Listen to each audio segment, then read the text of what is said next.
Wealth குறித்து கிறிஸ்துவ மக்களுக்கு நிறையா மிஸ்கன்செப்ஷன்ஸ் இருக்குது. அது பைபிளில் என்னையா சொல்லுது? சண்டேஸில் பார்த்தீங்க அப்படின்னா ஞாயிற்றுக்கிழமை வந்து இட்ஸ் லார்ட்ஸ் டே, அது கர்த்தருடைய நாள். அந்த கர்த்தருடைய நாளை நம்ம வேறு எந்த வேலைக்கும் நம்ம என்ன செய்யக்கூடாதுங்க, ஒதுக்கக்கூடாது. கிறிஸ்தவர்களுக்கு அன்பு எவ்வளோ முக்கியம்? இப்போது கஷ்ட நஷ்டத்தை ஹஸ்பண்ட் அண்ட் ஒய்ஃபாக நம்ம பகிர்ந்து கொண்டால்தான் அன்பு அந்த இடத்துல வரும்.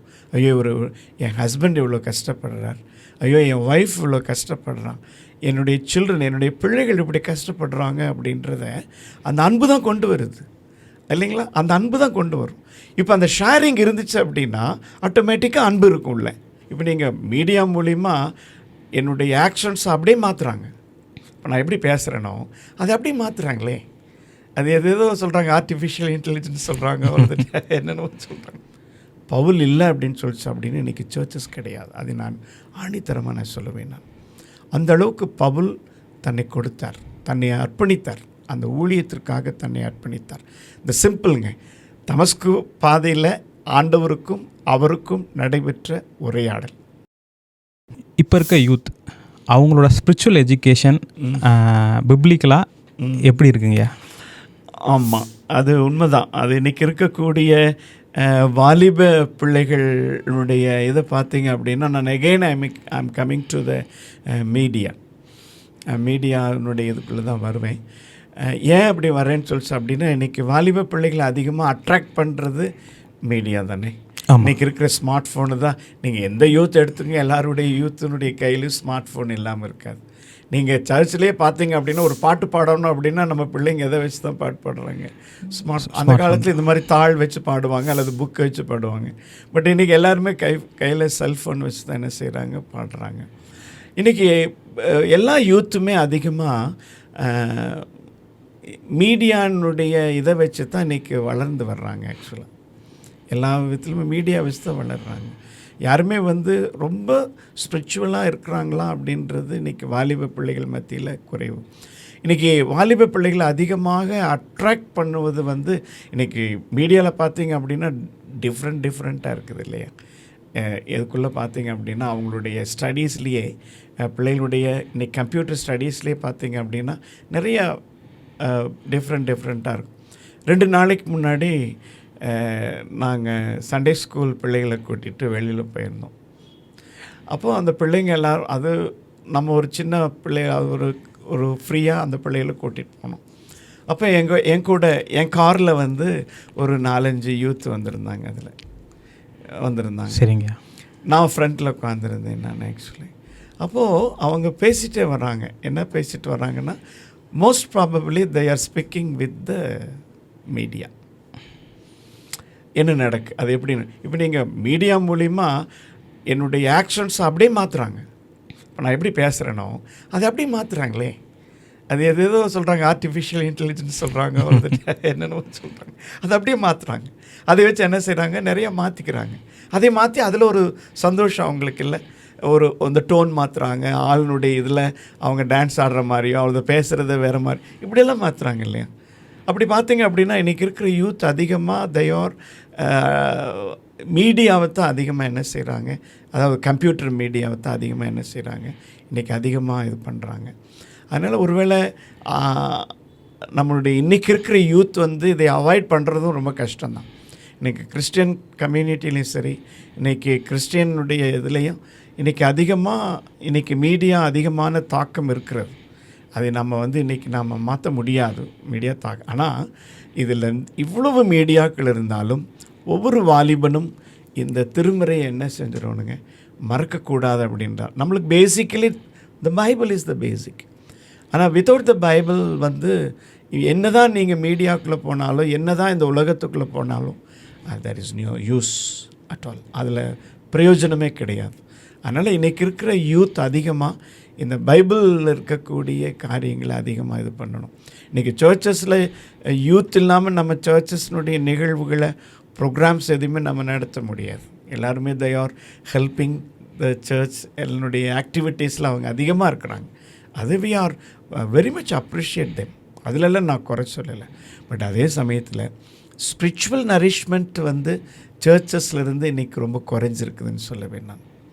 அந்த ஸ்பிரிச்சுவல் நரிஷ்மெண்ட்டை பிள்ளைகளுக்கு நம்ம கொடுத்தோம்னா தான், பர்டிகுலர்லி நீங்கள் சொல்கிற மாதிரி யூத்துக்கு என்ன செய்யணும் கொடுத்தோம் அப்படின்னா தான் அந்த பிள்ளைகளை நம்ம அதிகமாக ஆவிக்குரிய பிரகாரமாக வளர்த்த முடியும். ஒரு நல்ல உதாரணம் ஃப்ரம் த பைபிள், தானியேலும் அவருடைய சகோதரர்களும் அந்நிய தேசம்தான்.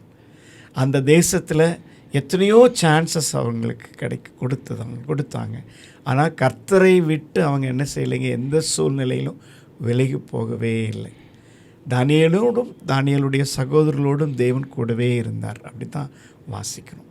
எனவே நம்ம எத்தனை மீடியாஸை எத்தனை நம்மளுடைய கன்வீனியன்ட்டுக்கு நம்ம கொண்டு போனாலும் த ஸ்பிரிச்சுவல் நரிஷ்மெண்ட் இன்றைக்கி நம்முடைய யூத்துக்கு அதிகமாக தேவை. அதை நாம் மீடியா மூலியமாக கொடுக்க வேண்டியது இல்லைங்க. நிறையா விஷயங்களை நம்ம திருமறையிலிருந்து பிள்ளைகளுக்கு கற்றுக் கொடுக்கலாம். இப்போ வந்து யூத்துக்கு வந்து இது மாதிரி ஸ்பிரிச்சுவல் எஜுகேஷன் கொடுக்கறதுல வந்து பேரண்ட்ஸோட ரோலும் ரொம்ப இம்பார்ட்டண்ட் இருக்குது. ஆல்ரெடி நீங்கள் சொன்ன மாதிரி ஃபேமிலி ப்ரேயர் வந்து ரொம்ப இம்பார்ட்டண்ட்டு. அதை வந்து எல்லா பேரண்ட்ஸும் கண்டிப்பாக அவங்க குடும்பத்தோடு செய்யணுங்கிறது வருது. இதை தாண்டி பேரண்ட்ஸ் வந்து யூத்தை வந்து ஸ்பிரிச்சுவலாக கைட் பண்ணுறதுக்கு என்னென்ன வழிகள் இருக்குது? தேங்க்யூ. நல்ல ஒரு கேள்வி. அதாவது அந்த காலத்தில், அதாவது நான் எல்லாமே என்னுடைய சைல்ட்ஹுட் டேஸ்லேருந்து உங்களுக்கு ஆன்சர் கொடுத்துட்ருக்கேன் நான். ஓகேங்க. சண்டேஸில் பார்த்தீங்க அப்படின்னா ஞாயிற்றுக்கிழமை வந்து இட்ஸ் லார்ட்ஸ் டே, அது கர்த்தருடைய நாள். அந்த கர்த்தருடைய நாளை நம்ம வேறு எந்த வேலைக்கும் நம்ம என்ன செய்யக்கூடாதுங்க, கொடுக்கக்கூடாது. அது கர்த்தருக்காக கொடுக்கப்பட்ட நாள். அந்த நாளில் வந்து பேரண்ட்டும் சரி நம்ம பிள்ளைகளும் சரி, அது சர்ச் முடிஞ்சிட்டு வந்துட்டு நம்ம ஒரு ரெஸ்ட் எடுக்கலாம் அல்லது இருக்கலாம். We should read the Bible. அதுக்கு பேரண்ட் என்ன செய்யணும், அவங்கள கைட் பண்ணணும், அவங்கள வெளியில் விடக்கூடாது. நீ இந்த இன்சிடெண்ட்டை அல்லது இத்தனை அதிகாரத்தை எனக்கு நீ வாசித்து அதை எனக்கு சொல்லணும், இந்த வசனத்தை இந்த சங்கீதத்தை மனப்பாடம் பண்ணி எனக்கு நீ சொல்லணும் அப்படின்ற ஸ்ட்ரிக்டாக என்ன செய்தாங்க அந்த காலத்தில் பிள்ளைகளை பேரண்ட் என்ன செய்தாங்க, வளர்த்துனாங்க. ஆனால் இன்றைக்கி நீங்கள் எவ்வளோ ஸ்ட்ரிக்டாக நம்ம பிள்ளைகள்கிட்ட போய் என்ன செய்ய முடியாதுங்க, பேரண்ட்டை பேச முடியாது. ஏன்னா இன்றைக்கி இருக்கிற உலகம் அப்படி இருக்கிற சமயத்தில் எப்படி இருந்தாலும் அந்த பிள்ளைகளோடு நம்ம என்ன செய்யணும், we are going to spend the time with our children. Parent வந்து அந்த நாளை அவன் நம்மளே வெளியில் போயிட்டோம், அல்ல நம்மளே வேறு ப்ரோக்ராம் போயிட்டோம், நம்மளே வேறு ஒரு விஷயத்துக்கு போயிட்டோம் அப்படின்னு சொல்லிச்சு அப்படின்னா we are not able to see my child. பார்க்க முடியாதே, பேச முடியாது. இன்றைக்கி இன்னொரு விதத்தில் பார்த்தீங்க அப்படின்னா பேரண்ட்டுக்கும் சில்ட்ரனுக்கும் இன்றைக்கி நிறைய கேப் இருக்குது. அதில் நீங்கள் பார்த்தீங்க அப்படியா, அது எப்படி சொல்லுவாங்க, இன்றைக்கி இருக்கிற மீடியாவில் சொல்லும் பொழுது கம்யூனிகேஷன் கேப் அப்படின்னு சொல்லுவாங்க. ஏன்னு கேட்டிங்க அப்படின்னா பெற்றோர் வந்து இன்றைக்கி பிள்ளைகள்கிட்ட அதிகமாக என்ன செய்கிறதில்ல தெரியுங்களா, பேசுகிறதில்ல. இன்னொரு விஷயம், என் பிள்ளை எங்கே போகிறான்னு எனக்கு தெரியணும் இல்லையா, எனக்கு தெரிஞ்சாகணும். ஒருவேளை ஞாயிற்றுக்கிழமை மணிக்கு அவன் கிரிக்கெட் விளையாட போகிறான் அப்படின்னு சொல்லிட்டு நம்ம விட்டுட்டோம் அப்படின்னு சொல்லிச்சு அப்படின்னா, is it the day for to play cricket? இல்லையே. நம்ம தான் என்ன செய்யணும், அந்த பிள்ளைக்கு சொல்லிக் கொடுக்கணும்ல. As a parent we should learn to them, இல்லை அவங்களுக்கு கற்றுக் கொடுக்கணும் அல்லவா. இன்றைக்கி இப்படி இருக்கிறதுனால தான் இன்றைக்கி யூத் என்ன செய்கிறதில்ல, அதிகமாக ஸ்பிரிச்சுவல் நரிஷ்மெண்ட்டில் அவங்க வர்றதில்லை. ஏன்னா அது அந்த ஒரு நாள் ஆவதும், அதாவது ஞாயிற்றுக்கிழமை அந்த ஒரு நாளில் தான் எல்லாருக்கும் ஹாலிடே, நம்ம எல்லோரும் ஒன்றா ஃபேமிலியாக வீட்டில் இருக்கிறோம். அந்த நாளில் நம்ம பிள்ளைகளோட we are spend with time with the children. கண்டிப்பாக நம்ம பிள்ளைகளோடு என்ன செய்யணுங்க, நேரத்தை செலவு பண்ணணும். அப்போ தான் பிள்ளைகளுக்கு நம்ம மேலே வந்து ஒரு பெரிய ஒரு நம்பிக்கை மாத்திரம் இல்லை, எதுனாலும் என்ன செய்ய முடியுங்க, கேட்க முடியும். பிள்ளைகளுக்கு என்ன செய்ய முடியும், கேட்க முடியும். அப்படி தானே இன்றைக்கி நம்மள்கிட்ட கேட்குறதுக்கு பதிலாக பிள்ளைங்க வேறவங்கள்ட்ட போய் கேட்டுட்ருக்காங்க தெரியுமா. இன்றைக்கி இருக்கிற அநேக வாலிப பிள்ளைகள் பேரண்ட்டிட்ட கேட்குறது எல்லாத்தையும் போய் மற்ற மக்கள்கிட்ட போய் என்ன செய்கிறாங்க, கேட்குறாங்க. வெல்த்து குறித்து கிறிஸ்துவ மக்களுக்கு நிறையா மிஸ்கன்செப்ஷன்ஸ் இருக்குது. அது பைபிளில் என்னையா சொல்லுது? ஒருவேளை தமிழ் பழமொழியில் இன்றைக்கி நம்ம சொல்லணும் அப்படின்னா, பணம் இல்லாமல் இந்த உலகத்தில் இன்றைக்கி எதுவுமே நடக்க முடியாது இல்லையா. இன்றைக்கி பணம் வந்து ரொம்ப முக்கியமான ஒரு பொருளாக என்ன செய்யப்படுகிறது, சொல்லப்படுகிறது. பணம் ரொம்ப முக்கியம் ஆக்சுவலாக. அதே சமயத்தில் பணத்தை குறித்து என்ன செய்யப்பட்டிருக்கிறதுங்க, திருமறையில் அதிகமாக சொல்லப்பட்டிருக்கிறது. பணத்தை குறித்து என்ன செய்யப்பட்டிருக்கு, சொல்லப்பட்டிருக்கிறது. பிரசங்கியினுடைய புத்தகத்தில் பார்த்தோம் அப்படின்னா 10ஆம் அதிகாரத்தில் 19வது வசனத்தில் வாசித்தீங்க அப்படின்னா அது ஒரு பெரிய ஃப்ரேஸ் தான். அதில் கடைசி வாக்கியம் சொல்லுது, பணம் எல்லாவற்றிற்கும் உதவும் அப்படின்னு சொல்லுது. பைபிளில் சொல்கிறது, திருமறையில் பிரசங்கி சொல்கிறார் பணம் எல்லாவற்றுக்கும் உதவும் அப்படிங்கிறார். அப்போது பேசிக்கலி வி நீட் மணி. உண்மைதான், கண்டிப்பாக பணம் இல்லாமல் நம்ம ஒன்றும் செய்ய முடியாது. இயேசு கிறிஸ்து வாழ்ந்த காலத்தில் கூட சீடர்களிடத்தில் கேள்வி கேட்டாங்க. அன்னைக்கு இருந்த அந்த அரசாங்கம், ரோம அரசாங்கம் என்ன செய்யுதுங்க, உங்கள் தலைவர் அல்லது போதகர் வரி கொடுக்குறாரா அப்படின்னு எல்லாம் கேட்குறாங்க. அப்போது ஆண்டவர் அழகாக ஒரு பதில் கொடுக்குறார் அல்லவா, ராயனுடைய ராயனுக்கும் தேவனுடைய தேவனுக்கும் நீங்கள் செலுத்துங்க அப்படிங்கிறார். அப்போ இந்த டேக்ஸ் கொடுக்கறதையும் அரசாங்கத்துக்கு கொடுத்தாலும் சரி, அது அப்போ பணத்தினுடைய முக்கியத்துவத்தை என்ன செய்கிறாருங்க, அந்த இடத்துல என்ன செய்கிறாரு, திருமறையில் ஆண்டவரே சொல்கிறாரு அல்லவா. அப்படி தானே. இப்போ நீங்கள் ஜென்ரலாக பார்த்தீங்க அப்படின்னா 12 சீடர்களில் யூதாஸ் ஆண்டவர் ஏன் வச்சுருந்தார் அப்படின்னு பார்த்தீங்க அப்படின்னா, கேஷ் பொக்கிஷதாரராக அவன் கையில் எல்லாமே கொடுத்து வச்சுருந்தார். ஒரு ரெஸ்பான்சிபிலிட்டியாக கொடுத்துருந்தார் அவர் ஆக்சுவலாக. இன்னொரு விதத்தில் நீங்கள் பார்த்தீங்க அல்லது நீங்கள் திருமறை நல்லா பார்த்தீங்க அப்படின்னு சொல்லிச்சு அப்படின்னா, இயேசுவானவரே ரொம்ப விளக்கமாக என்ன செய்கிறார் சொல்லியிருக்கிறார். மத்தேயு நற்செய்தி நூலில் 19வது அதிகாரத்தில் 21வது வசனத்தை நீங்கள் பார்த்தீங்க அப்படின்னா அதில் சொல்கிறார், ஐஸ்வர்யவான் அதாவது பணம் உள்ளவன் பரலோக ராஜ்யத்தில் அவன் நுழைவது ரொம்ப கடினம் அப்படிங்கிறார். அப்போது பணத்தை குறித்து, பணம் தேவைதான், ஆனால் ரொம்ப ஐஸ்வர்யவான் பரலோக ராஜ்யத்துக்குள்ளே நுழையது ரொம்ப கடினம்னு சொல்லிட்டு ஒரு விளக்கத்தை என்ன செய்கிறாரு அந்த பகுதியில். நீங்கள் அந்த வசனத்தை பார்த்தோம்னா தெரியும், அதில் என்ன செய்கிறாரு, அதில் சொல்கிறார், ஒட்டகமானது அப்படின்னு சொல்லி என்ன செய்வாருங்க அந்த பகுதியில் சொல்லுவார். அந்த ஒரு வசனத்தை வாசித்தரலாமா? கண்டிப்பாக நல்ல வசனம் அது ஆக்சுவலாக. மத்தேயு நற்செய்தி நூலில் 19வது அதிகாரத்தில் 21வது வசனத்தில் அது சொல்லப்பட்டிருக்கிறது. ஒருவேளை அந்த இதில், நீ பூர்ண சற்குணராயிருக்க விரும்பினால் போய் உனக்கு உண்டானவைகளை விற்று தரித்திரருக்கு கொடு, அப்பொழுது பரலோகத்தில் உனக்கு பொக்கிஷம் உண்டாயிருக்கும் அப்படின்னு சொல்லிட்டு அந்த வாலிபனை பார்த்து என்ன செய்கிறாருங்க ஆண்டவர் அதை சொல்கிறார். ஏன்னா அவர் நல்ல பணக்காரன் தான்ல. அப்போ இந்த இடத்துல பார்த்தீங்க அப்படின்னா பணம் வேணும் தான், ஆனால் அதைய ஷேர் பண்ணணும் அப்படிங்கிறார்.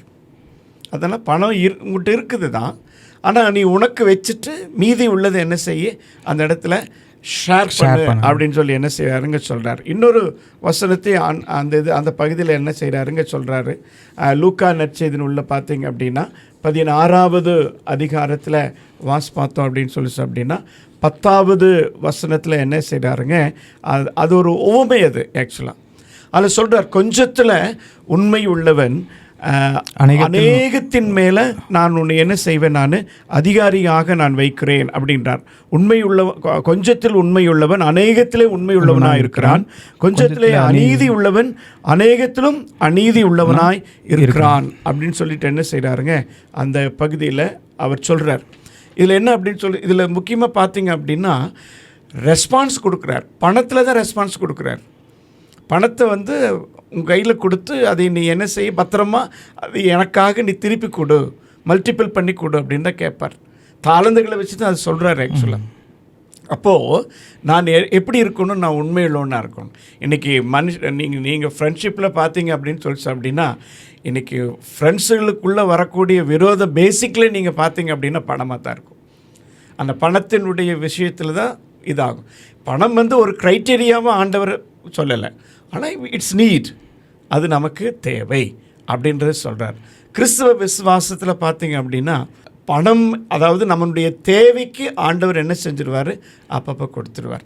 ஆனால் அதே சமயத்தில் நீங்கள் நல்லா பார்க்கும்போது பார்த்து அப்படின்னா 1 தீமோத்தேயு 5ஆம் அதிகாரத்தில் 10வது வசனத்தில் ஒரு நல்ல விளக்கத்தை என்ன செய்கிறாருங்க, பவுல் அந்த விளக்கத்தை கொடுப்பார். அதுக்கு வாசித்தா தான் அது நல்லா தெரியும். அது ஆக்சுவலி அந்த வசனத்தை நம்ம வாசிக்கும் பொழுது தான் அது ரொம்ப நல்லா தெரியும். 1 தீமோத்தேயுல 5ஆம் அதிகாரத்தில் 10வது வசனத்தில் சொல்கிறார், பண ஆசை தான் எல்லாத்துக்கும் தீமையாக வேறாக இருக்கிறது அப்படின்னு சொல்லி சொல்கிறார். அப்போது we need money, ஆனால் அதை ரொம்ப அதிகமாக ஆசைப்படக்கூடாது அப்படிங்கிறார் பணத்தில். அதுக்கு நிறைய ரீசன்ஸ் என்ன செய்கிறாருங்க அதில் கொடுக்குறார். சிலர் அதை இச்சித்து விசுவாசத்தை விட்டு வழுவி அப்படிங்கிறார். பணம் தான் விருப்பம், அதை இச்சித்து இந்த பணத்தினால் அவங்க என்ன பண்ணிடுறாங்களாமா, விசுவாசத்தை விட்டு விலகி போயிடுறாங்க அப்படின்றார். அநேக வேதனைகளாலே தங்களை உருவ குத்தி கொள்ளுகிறார்கள். அதை நான் அப்படியே சொன்னது. பணத்தினால நிறைய பகை, நிறைய விரோதம் இந்த பணத்தினால தான் வருது. எனவே வி நீட் மணி. கண்டிப்பாக நமக்கு பணம் வேணும் தான், அதை பற்றி இல்லைன்னு சொல்ல. கிறிஸ்தவ சமுதாயத்திற்கும் கண்டிப்பாக பணம் வேணும். இன்றைக்கி எது செய்தாலும் பணம் வேணும் தான். ஆனால் அதே சமயத்தில் பணத்தினுடைய ஆசை நமக்கு அதிகமாக இருக்கக்கூடாது. ஆனால் அதுதான் ஆண்டவரும் சொல்கிறார், உனக்கு 100 உள்ள அப்பத்தை நான் என்ன செஞ்சிடறேன், உனக்கு நான் கொடுத்துட்றேன், போஷிச்சிட்றேன் அப்படின்னு சொல்லி சொல்கிறார். பவுலினுடைய ஊழியத்தில் பார்த்தீங்க அப்படின்னா பணத்துக்கு அதிகமாக ஒரு முக்கியத்துவம் கொடுக்கலை. ஆனால் பணத்தை அதிகமாக தேவைப்பட்டது பவுலினுடைய ஊழியத்தில். என்னை 1 தெசலோனிக்கேல பார்த்தீங்க அப்படின்னா மக்கதோனியா சபை மக்களுக்கு கொடுக்கறது குறித்து சொல்கிறார். அதில் சொல்கிறார், உற்சாகமாக கொடுக்குற இடத்துல தேவன் பிரியமாக இருக்கிறார் அப்படின்னு எல்லாம் சொல்கிறார் அதில். ஆனால் அதில் எப்படி நம்ம அதை புரிஞ்சுக்கிறோம் அப்படின்னு சொல்லிச்சு அப்படின்னா, பணம் வேணும் தான். ஆனால் அந்த பணத்தினுடைய தேவையை எப்படி சொல்கிறார் அப்படின்னா, நீங்கள் கர்த்தருக்காக கொடுக்கும் பொழுது உங்களுடைய தேவைகள் சந்திக்கப்படும். மனுஷன் இன்றைக்கி பணம் இருந்தால் தான் எல்லா தேவையும் பூர்த்தி செய்ய முடியும் அப்படின்னு நினைக்கிறான். ஆனால் பவுல் அந்த இடத்துல என்ன சொல்கிறார் அப்படின்னு சொல்லிச்சு அப்படின்னா, நீ கர்த்தருக்காக செய்கிற காரியங்களில் உனக்கு நிச்சயமாக என்ன செய்யப்படும், எல்லாம் கொடுக்கப்படுங்கிறார்.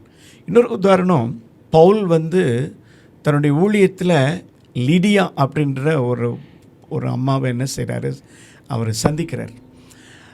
அந்த அம்மா வியாபாரம் செய்துட்டு இருந்தவங்க. நிறைய ரத்தாம்பரம் என்கிற அந்த உயர்ந்த ஆடை தரித்து ஆடையை விற்று பணம் சம்பாரிச்சிட்டு இருந்தவங்க தான். ஆனால் அவங்கள ஊழியத்துக்கு வச்சுட்டு அந்த அவங்க ரெண்டுமே செய்வாங்க. நீங்கள் அந்த அம்மாவை நல்லா கவனித்து பார்த்தீங்கன்னா தெரியும். பவுல்கிட்ட அவங்க அந்த வேலையும் செஞ்சுக்குவாங்க, ஊழியம் பண்ணிவிடுவாங்க. அப்போது அந்த ரெண்டும் அதில் வரும் பாருங்க. ஊழியமும் நடக்கும், அந்த ஊழியத்தினுடைய தேவைக்கு அவங்க என்ன செஞ்சிடறாங்க, உழைத்து அந்த பணத்தை இது பண்ணிடுறாங்க. அவங்களுடைய இதை இன்றைக்கி இப்படிப்பட்டது தான் வேணும். அதை எப்பேற்பட்ட ஊழியக்காரராக இருந்தாலும் சரிங்க, இன்றைக்கி இப்படிப்பட்ட வாழ்க்கை தான் வேணும். நம்ம அதிகமாக வேணும் அப்படின்னு நம்ம நினைக்கிறதுனால தான் நம்மளை என்ன செஞ்சு, இந்த வசனத்தில் சொன்ன மாதிரி தான் விசுவாசத்தை விட்டு விலகி அந்த மாதிரி இச்சித்து அதில் நாம் என்ன செஞ்சிடறோம், போயிடுறோம். கிறிஸ்தவர்களுக்கு அன்பு எவ்வளோ முக்கியம்?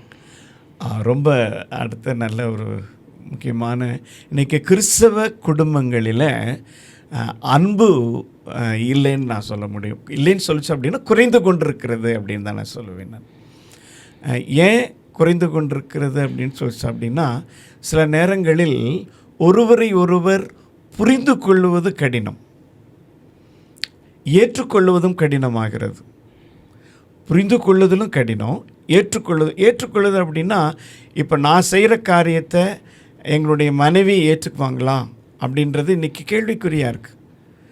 நீங்கள் தான் அப்படி செஞ்சீங்க அப்படின்னு இன்றைக்கி என்ன செஞ்சிடறோம், ஒருத்தர் ஒரு தப்பு நடக்கிறது இயல்பு தான் இல்லையா ஃபேமிலிக்குள்ளே. ஆனால் சில நேரங்களில் என்ன ஆகிடுறது, அது கோபமாக மாறிடுது. அந்த தவறு கோபமாக மாறிடுது, அது விரோதத்துக்குள்ளே போகுது, பகைமை கொண்டு எத்தனை விஷயங்கள் அதுக்குள்ளே வருது பாருங்கள். ஆனால் அன்பு இருந்துச்சு, அதான் பவுல் சொல்கிற விஷயம். அன்பு இருந்துச்சு அப்படின்னா சகலத்தையும் முடிச்சிடலாமே, சகலத்தையும் தாங்கிக்குமே அது இல்லையா. அந்த அன்பு இன்றைக்கி புரிந்து கொள்ளாமல் இருந்து விடுகிறது அப்படின்றது தான் ரொம்ப முக்கியமான காரியம். இன்றைக்கி நிறைய நேரங்களில் பிள்ளைகளுக்குண்டான காரியத்தை பார்க்கும் பொழுதே ஹஸ்பண்ட் அண்ட் ஒய்ஃப்குள்ளே நிறைய பிரச்சனைகள் வருகிறது. இது ஓம் பிள்ளை தானே, நீங்களே பாருங்கள் அப்படின்ற மாதிரி கூட பேசிக்கிறாங்க. இன்றைக்கி பிள்ளைகளை ஸ்கூலுக்கு கூட்டிகிட்டு போகும் பொழுது கூட இன்றைக்கி நிறைய நேரங்களில் என்னால் முடியாது, நீங்கள் கூட்டிகிட்டு போங்க அப்படின்னு சொல்லிடுவாங்க. இன்றைக்கி அதிகமாக பாதிக்கப்படுவது குடும்பங்களில் அந்த அன்பு இல்லாததுனால பாதிக்கப்படுவது பிள்ளைகள். அப்போது ஒரு கிறிஸ்துவ குடும்பத்தில் அன்பு இல்லாமல் போயிடுச்சு அப்படின்னா, பிள்ளைகள் பாதிக்கப்பட்டுச்சு அப்படின்னா, அந்த குடும்பத்தில் அன்பும் இல்லை, சமாதானமும் இல்லை. இன்றைக்கி அப்படிப்பட்ட சூழ்நிலையில் தான் கிறிஸ்தவ சமுதாயம் என்ன செய்து கொண்டிருக்கிறது, இன்றைக்கு சென்று கொண்டிருக்கிறது. எனவே அன்பு கண்டிப்பாக ஒருவர் வேணும். 2 விஷயங்க அதில். ஒன்று அண்டர்ஸ்டாண்டிங் இருக்கணும். அதாவது ஹஸ்பண்ட் அண்ட் ஒய்ஃப்குள்ளே என்ன இருக்கணுங்க, அண்டர்ஸ்டாண்டிங் இருக்கணும். அந்த அண்டர்ஸ்டாண்டிங் இருந்துச்சு அப்படின்னா தே மே அக்செப்ட், அவங்க என்ன செஞ்சுக்குவாங்க, ஏற்றுக்கொள்ளுவாங்க. இன்னொரு விஷயங்க, இன்றைக்கி நிறைய ஹஸ்பண்ட் அண்ட் ஒய்ஃப்கிட்ட ஷேரிங் இல்லை, பகிர்ந்து கொள்வது இல்லை. என்ன பகிர்ந்து, இப்போது கஷ்ட நஷ்டத்தை ஹஸ்பண்ட் அண்ட் ஒய்ஃபாக நம்ம பகிர்ந்து கொண்டால்தான் அன்பு அந்த இடத்துல வரும். ஐயோ என் ஹஸ்பண்ட் இவ்வளோ கஷ்டப்படுறார், ஐயோ என் ஒய்ஃப் இவ்வளோ கஷ்டப்படுறான், என்னுடைய சில்ட்ரன், என்னுடைய பிள்ளைகள் இப்படி கஷ்டப்படுறாங்க அப்படின்றத அந்த அன்பு தான் கொண்டு வருது இல்லைங்களா? அந்த அன்பு தான் கொண்டு வரும். இப்போ அந்த ஷேரிங் இருந்துச்சு அப்படின்னா ஆட்டோமேட்டிக்காக அன்பு இருக்கும்ல. அந்த ஷேரிங் இல்லாததுனால தான் இன்றைக்கி நிறைய குடும்பங்களில் அன்பு இல்லாமல் போகிறது. எனவே இந்த 3 ரொம்ப முக்கியங்க. Understanding is more important in the family. அதே சமயத்தில் sharing is more important in the family. பகிர்ந்து கொள்ளுதலும் இருக்கணும் கண்டிப்பாக.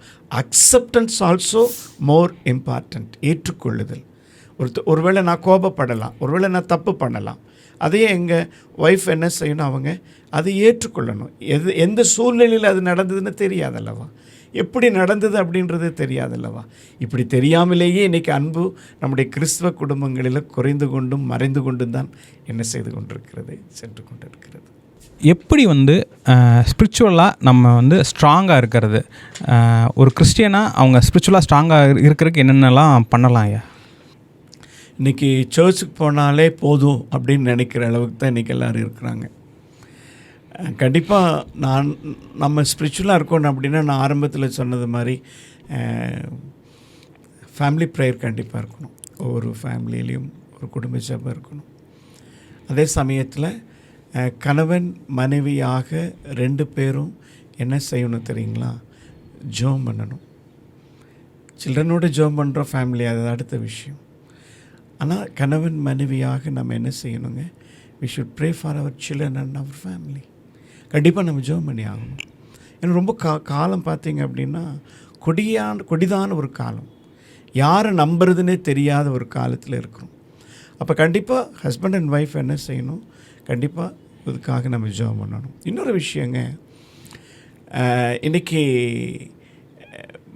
மிஷனரிகளுக்காக ஜெபிக்கிற ஃபேமிலிஸ் இன்றைக்கி இல்லை அப்படின்னு சொல்லலாம். ஒரு வேளை இல்லை. மிஷனரியினுடைய ஊழியங்களை குறித்து அறிந்து கொள்ளுகிறக்கூடிய அளவில் இன்றைக்கி கிறிஸ்டியன் ஃபேமிலியில் நாலேஜ் இல்லை. அப்படிப்பட்ட நிலையில் நிறைய பேர் இருக்கிறாங்க ஆக்சுவலாக. அதனால் ஒரு ஆவிக்குரிய பிரகாரமாக அவங்க வளரணும் அப்படின்னா சர்ச்னுடைய ஆக்டிவிட்டீஸில் அவங்க அதிகமாக இருக்கிறதும் கண்டிப்பாக வேணும். அவங்க ஃபேமிலிக்குள்ளேயும் ப்ரேயர் அதிகமாக இருக்கணும். அது மாத்திரமில்லாமல் சொசைட்டிலையும் அவங்க அதிகமாக அவங்களுடைய இன்வால்மெண்ட், அவங்களுடைய பங்களிப்பு அதிகமாக இருக்கணும். இப்போ சொசைட்டியில் பார்த்திங்க அப்படின்னா, இப்போ மிஷினரி நிறைய பேர் மிஷினரி இருக்கிறாங்க, ஊழியக்காரர்கள் இருக்கிறாங்க. நிறைய பேர் இன்றைக்கி ஊழியக்காரர்களாக இருக்கும் பொழுது அவர்களோடு என்ன செய்யணும், பேசணும், அவர்களோடு கூட உறவாடணும். திரும்ப ரொம்ப அழகாக ஒரு வசனம் சொல்லுதுங்க, கர்த்தருடைய பிள்ளைகள் பேசிக்கொண்டிருப்பார்கள், கர்த்தர் அதை கவனமாய் கேட்பார் அப்படின்னு வசனம் இருக்குது. அப்போது ஒரு கிறிஸ்துவ குடும்பத்தில் கர்த்தருடைய பிள்ளைகள் பேசிக்கொண்டிருப்பதை ஆண்டவர் அந்த இடத்திலிருந்து கேட்கும் பொழுது நிச்சயமாக அந்த குடும்பம் ஆவிக்குரிய பிரகாரமாக வளரும் என்பதில் சந்தேகமில்லை. இன்னொரு நிறைய விஷயங்கள் நான் உங்களுக்கு சொல்லலாம். எப்படி சொல்லலாம் அப்படின்னு அப்படின்னா, அவங்களுடைய ஆக்டிவிட்டீஸ் எல்லாமே பைபிள் ஓரியன்டாக திருமறையை சார்ந்தும் இருக்கணும், கடவுளுடைய பிள்ளைகளை சார்ந்தும் இருக்கணும். அப்படி இருந்தால் தான் நாம் இன்றைக்கி ஆவிக்குரிய பிரகாரமாக என்ன செய்ய முடியுங்க, வளர முடியும். சர்ச்சில் பார்த்திங்க அப்படின்னா நிறைய ஸ்பிரிச்சுவல் மீட்டிங்ஸ் நடத்துவாங்க. இன்றைக்கி வெளியில் கிரவுண்ட்ஸில் நடக்கிறது அல்லது ஏதோ ஒரு ஊழியக்காரர் நடத்துகிறாங்க அப்படின்றத காட்டிலும் சர்ச்சில் வந்து இன்றைக்கி நிறைய ஸ்பிரிச்சுவல் மீட்டிங்ஸ் நரிஷ்மெண்ட்ஸ் நடத்துவாங்க. ஆனால் நாம் நிறைய நேரங்களில் என்ன பண்ணுறது இல்லைங்க, ஆராதனைக்கு போயிட்டு வர்றதோடு சரி, அதுக்கப்புறம் எந்த ஒரு சர்ச்சினுடைய இதுலேயும் ஆக்டிவிட்டீஸ்லையும் என்ன செய்கிறதில்ல, கலந்துக்கிறதில்ல. அதுவும் முக்கியம். அப்படி ஒவ்வொன்றா நம்ம வந்து இது பண்ணும் பொழுது தான், பார்ட்டிசிபேட் பண்ணும் பொழுது தான் ஆவிக்குரிய பிரகாரமாக வளர முடியும்.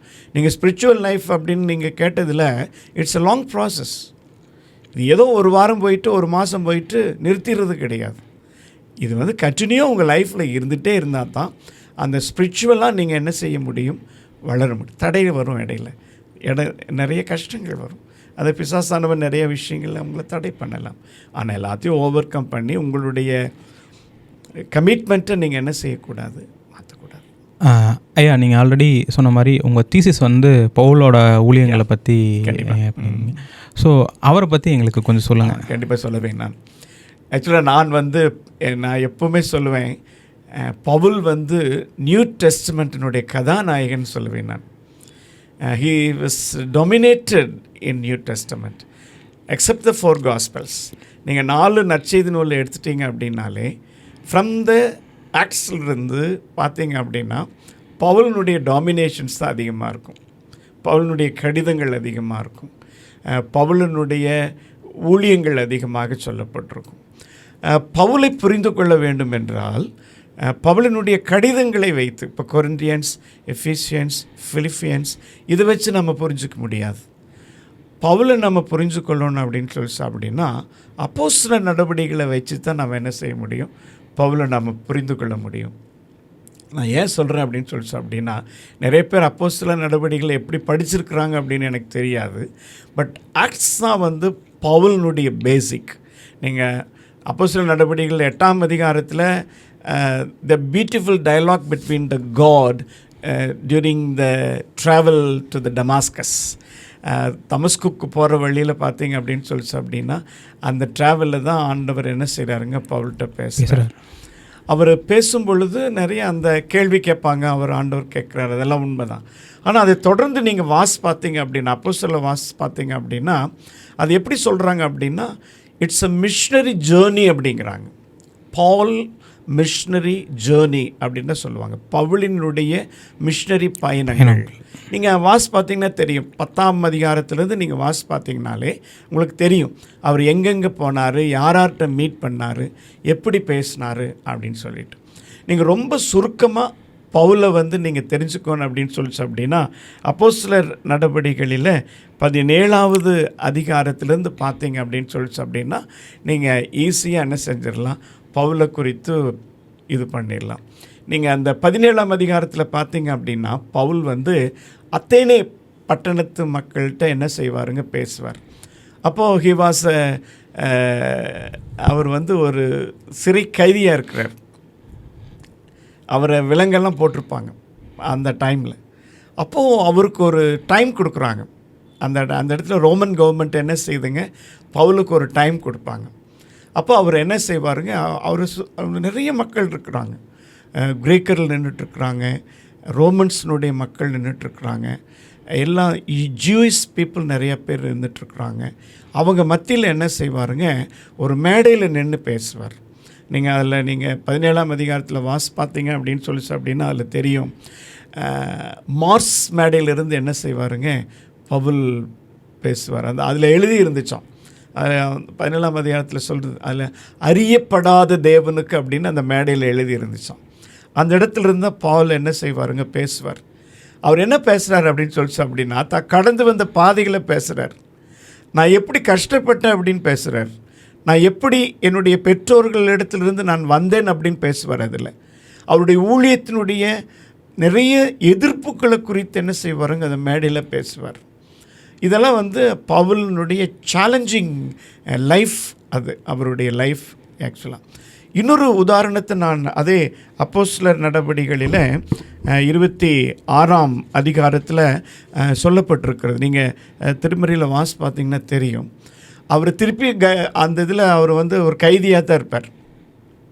அப்போது பெஸ்து அப்படின்ற ஒரு சேனாதிபதி வந்து அவரை கூட்டிகிட்டு வருவாருங்க, அகிரிப்பா ராஜாக்கு முன்னாடி கூட்டிகிட்டு வருவார். அந்த அகிரிப்பா ராஜாவுக்கு முன்னாடி என்ன செய்வாருங்க, பால் வந்து பேசிகிட்ருப்பார். அப்போ பேசும்பொழுது என்ன பேசுகிறாரு, கிறிஸ்துவரை பற்றி தான் பேசுகிறார்.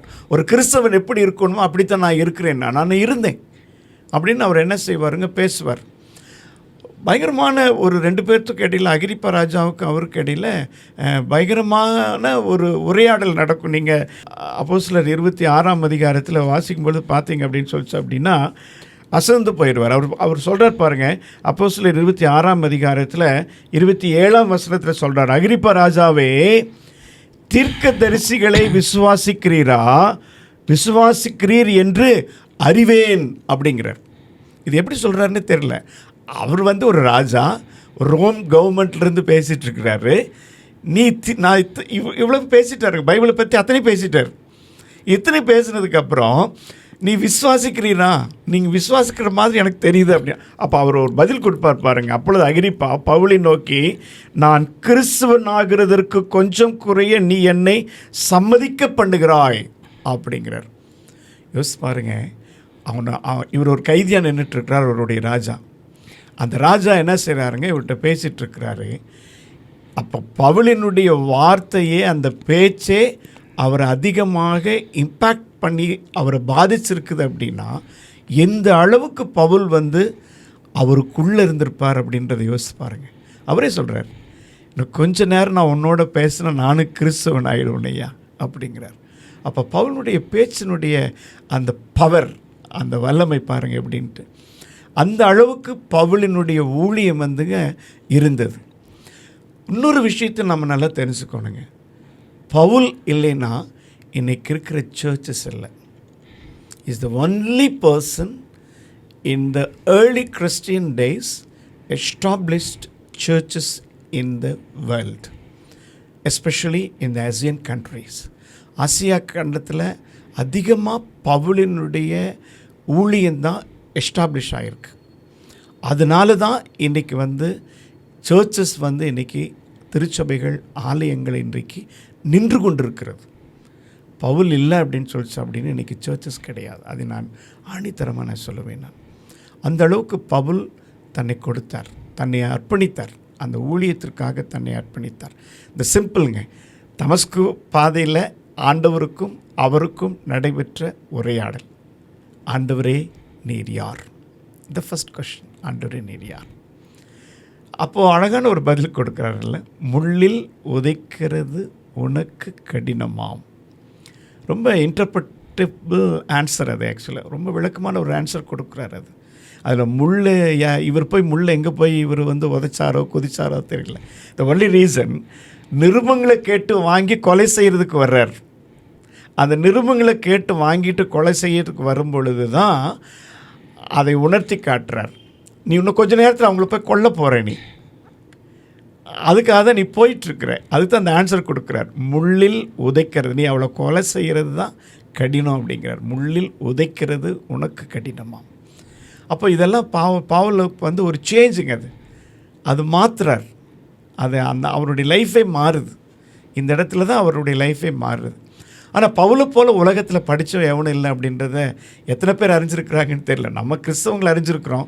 இன்றைக்கி இருக்கிற ஓப்பன் சொசைட்டியில், வேர்ல்டில் இருக்கிறவங்க பவுலினுடைய ஞானத்தை எப்படி புரிஞ்சுருக்குறாங்கன்னு தெரியல. ஆக்சுவலாக அந்த அளவுக்கு கிரேக்கருக்கு ஈக்குவாலிட்டியாக எல்லாமே படிச்சிருந்தார்.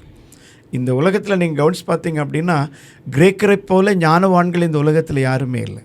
அந்தளவுக்கு படித்தவங்க ஆக்சுவலாக. ஆனால் அவங்களுக்கு சேலஞ்சிங்காக இருந்தவர் பால். தைரியமாக சொல்லுவார் பாருங்கள், நான் கமாலியல்கிட்ட படித்தவன், நான் என்னுடைய பாஸ்ட் லைஃப்பை பற்றி உனக்கு ஒன்றும் தெரியாது, ஆனால் நான் இப்படி இருந்தவன் நான். இன்னொரு விஷயங்க, அந்த காலத்தில் பவுலை போல் பணக்காரன் எவனும் கிடையாதுங்க. அவ்வளோ பெரிய பணக்காரன் பால். ஆனால் ஊழியத்துக்கு காசுக்கு என்ன செஞ்சார் தெரியுங்களா? ஒவ்வொரு சபையாக போய் கேட்டார். அந்த லிடியா அம்மாவை கொண்டு வந்தார். அதே மாதிரி தான் அவருடைய ஊழியத்தில் அதான் நான் முதலையே சொன்னது, எந்த விதத்தில் பவுல் வந்து பணத்தை குறித்து கவலைப்படவே மாட்டார். அதை ஆண்டவர் கொடுப்பார். ஏதாவது ஒரு விதத்தில் ஒரு ஆளை வச்சு என்ன செஞ்சிருவார், கொடுத்துருவார். லிடியாவை போல், லீதியாவை போல் ஒரு அம்மா வச்சு என்ன செய்வாருங்க, ஊழியத்துக்கு கொடுப்பார். இன்னொரு விஷயத்தை நீங்கள் நல்லா கவனித்து பார்த்தீங்க அப்படின்னா, பவுலுக்கும் பர்னபாவுக்கும் நிறைய பிரச்சனை வரும் ஊழியத்தில். ஏன்னா இவங்க 3 பேரும், பேதுரு, பர்னபா, பவுல், இவங்க 3 பேரும் தான் ஏர்லி கிறிஸ்டியன்ஸ்னுடைய சர்ச்சஸில் அதிகமாக ஊழியம் பண்ணவங்க. ஆனால் பர்னபாவை வந்து ஊழியத்துக்கு வந்து அந்த கான்ட்ரடிக்ட் வரும் பொழுது இவர் பர்னபாவே வேண்டான்னு ஒதுக்கிடுவார். ஆனால் ஊழியத்துக்கு தான் முக்கியத்துவம் கொடுத்தார், மற்ற எதுக்குமே கொடுக்கல. பர்னபா ரொம்ப நெருக்கமான ஃப்ரெண்டு பாலுக்கு, ஆனால் பர்னபாவே வேண்டான்னு சொல்லிட்டு ஒதுக்கிட்டார். பேதுருவே அதே மாதிரி தான், ஊழியத்தில் இருந்தால் நீ இப்படி இருக்கணும் அப்படின்பார். அவ்வளோ ஒரு ஸ்ட்ரிக்டான மேன் பவுல். ஆனால் பவுலுக்கு போல் இன்றைக்கி நம்மளால் என்ன செய்ய முடியாதுங்க, வாழ முடியவே முடியாது நான் சொல்லுவேன். நான் ஆனால் வாழணும் தான், ஆனால் வாழ்வது ரொம்ப கடினம். ஏன்னா எல்லாத்தையும் தாங்கிட்டாருங்க. அதை சொல்கிறாருல, தாழ்ந்திருக்கும் எனக்கு தெரியும், வாழ்ந்திருக்கும் அநேக தடவை நான் அடிபட்டுருக்கிறேன். யோசிச்சு பாருங்கள், ஊழியத்துக்கு போனவரை சிறைச்சாலையில் பிடிச்சி அடிச்சிருக்கிறான், அப்படி தானே அடித்தான். அது எல்லாத்தையும் அவர் தாங்கிட்டு பொறுமையாக இருந்தார், எதிர்த்தில் பேசலைல்ல. அந்த அளவுக்கு பவுல்கிட்ட வந்து அந்த அந்த ஞானமும் பலனும் பவுல்கிட்ட இருந்துச்சு. ஆனால் பவுல்கிட்ட கற்றுக்க வேண்டிய இன்றைக்கி இருக்கிற ஊழியக்காரர்கள், இன்க்ளூடிங் மை செல்ஃப், என்னையும் சேர்த்து நான் சொல்கிறேன், நான் பவுல்கிட்ட கற்றுக்க வேண்டிய ஒரே ஒரு காரியம் என்ன அப்படின்னு சொல்லிச்சு அப்படின்னா, எதையுமே பொறுமையாக ஹேண்டில் பண்ணணுங்க. அதே சமயத்தில் கடவுளுடைய பயம் அதில் இருக்கணும். அந்த 2 அவருக்குள்ளே இருந்துச்சு. ஒன்று பொறுமை இருந்தது, கடவுள் பயம் அவருக்குள்ளே இருந்துச்சு. இன்றைக்கி நான் தப்பாக சொல்கிறேன், தயவுசெய்து நினச்சிக்காதீங்க. இன்றைக்கி கடவுளுடைய பயம் இல்லாமல் தான் ஊழியங்கள் போயிட்டுருக்கு. அதனால தான் இன்றைக்கி நிறையா எதிர்ப்புகளும் கஷ்டங்களும் இருந்து கொண்டிருக்கிறது. இப்போ நிறையா யங் பாஸ்டர்ஸ் வந்து பைபிள் காலேஜில் படிச்சுட்ருப்பாங்க. நிறையா பேர் வந்து அவங்கள ஊழியத்துக்கு ஒப்பு கொடுத்துருப்பாங்க.